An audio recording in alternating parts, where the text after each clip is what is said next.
Well, finally, we are here at the park, VE-1638, Taylor Conservation Area outside of Osgood. So there we go. This is our setup today, basically a mobile setup, a small car. So here's the setup inside the car. Very simple. Now you notice there's no mic hooked up right now. I'll do that in a short time. Right now the radio's on, it works. That was the major achievement today that I was wondering about. There's my little call sign and where I am so I don't forget when the nerves kick in. And of course there's the battery that we're using. Now a little bit too much wire here, but you know what, it'll do for now, and I may need it later anyways if I start doing some out in park benches. So anyway, so that's the setup, pretty simple. CQ Pota, CQ Pota, CQ Pota. Victor Echo 3, Sierra Victor Quebec calling CQ, parks on the air from Victor Echo 1638, just south of Ottawa. Standing by.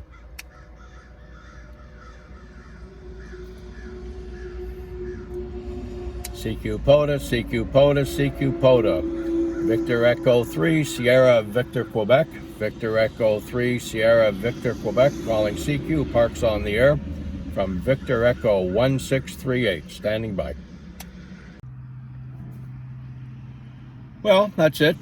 We tried our first activation. Nothing spectacular, but you know, it was a lot of fun. It was a blast, and I think anybody out there who's doing the Pota, the park to park, and you know, collecting parks as they go as a hunter, geez, you know, give it a try. When you're on the other end, it can be a lot of fun. The people you're talking to are great, even when you're trying to pull their call signs out of the noise and that. Everyone's really very pleasant. It's a fun way to do it.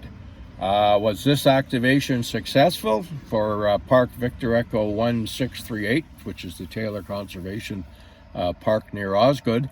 Yes, it was a successful activation. I needed 10 to make it successful, or 10 contacts, I should say. I had 16 contacts, including one from a park over in the United Kingdom, so that's always nice. I had contacts from the Dakotas, lots from the Arkansas, Alabama area, and even down in California, which normally from my home location there, I cannot get those. So that's interesting when I'm sitting here in a vehicle with just an antenna slapped on the roof of it. So definitely lots of fun, and definitely something I think you should all try.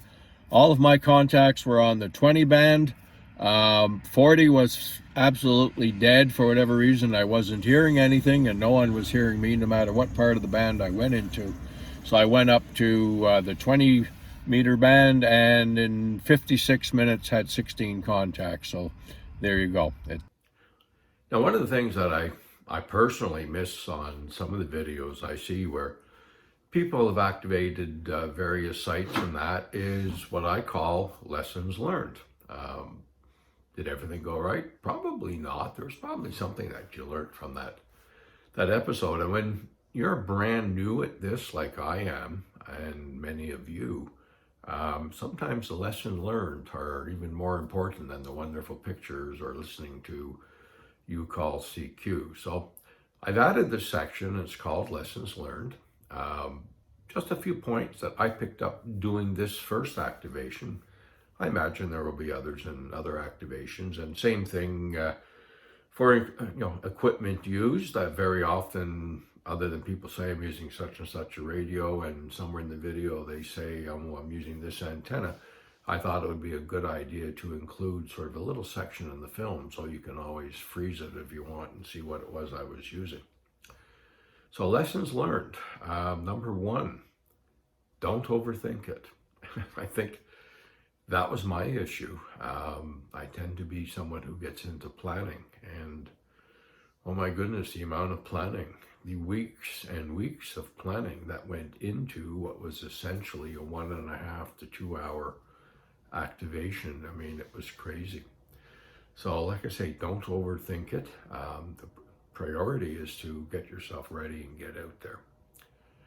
Part of this, I think, keep in mind that when you're planning what to do, a lot of the parts you need are very hard to get, at least up here in Canada. They take a long time to get to you. You can order something out of Toronto, which, you know, from Ottawa, it's not very far. It's a 4-hour drive, and it can take a week or more to get here. And when I'm ordering out of the States, it can take even longer. And there are lots of items that you might want to use that are back ordered as well now with all the supply issues out there. So keep that in mind. Ham equipment, even things, you know, Anderson power poles, which I got mine off of Amazon and so on. But if you're not using Amazon, I mean, try and find some and get them shipped to you in a relatively short time. So keep it simple. Scout where you're going first. And this is key. I had originally planned to start with another park completely. Actually went very close to my house, about 7 minutes from my house. And I was going to go on, you know, do that one and made all my planning around that, and then took a drive by to see exactly where I would park and everything else. And realized that, no, not with construction. They've moved the road. There's construction underway. There's no way I would get to that park this time round. So that was the only one I had looked at. I would have had problems. So always scout where you want to go. And I would say for that reason, especially if it's your first one, try and keep it local, you know, within 30, 45 minutes drive of your house. So if something does go wrong or you forget something, you can still get back. Another thing that I found doing it, you do a lot of calling.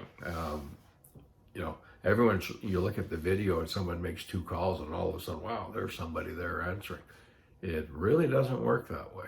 And particularly when I was on 7, you know, you call for 30 minutes and you get absolutely nothing. So your voice is continuously calling. When I switched to 20, I think I called about 10 minutes before I got the first contact. So have some water or something for your throat. That's, you know, fairly important. And like I say, there's no magic contacts. You have to work hard, and you work hard for them, but it's also a lot of fun.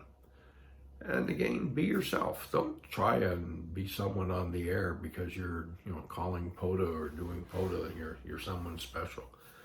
Just be yourself. Let your personality come through. I found that when talking to some of the people, you know, trying to pull their call signs out. And we could have a good chuckle with what was happening. And some of them were really excellent because we had that, you know, 20-second conversation. They would go up and make sure to post me on the various DX websites, on the Pota website. So just be yourself, be natural. And if you can, spot yourself. Now that was a problem I had in that I couldn't. One, the park I was at had very poor cell phone reception, and you know, it just wasn't working. You know, not for what I wanted to do. But again, other people offered, and you know, don't be shy. Ask somebody. You know, if you've got a few minutes, can you go and spot me on the Pota site? I mean, there's nothing wrong with doing that. And beyond that, like I said, just do it. Go have fun. I'll post my equipment list as well, so you've got it. And if you've got questions, you know, fire it off to me by email. Relatively easy to read. It's the Shaky Key blog. So Victor Echo 3, Sierra Victor Quebec. Lessons learned.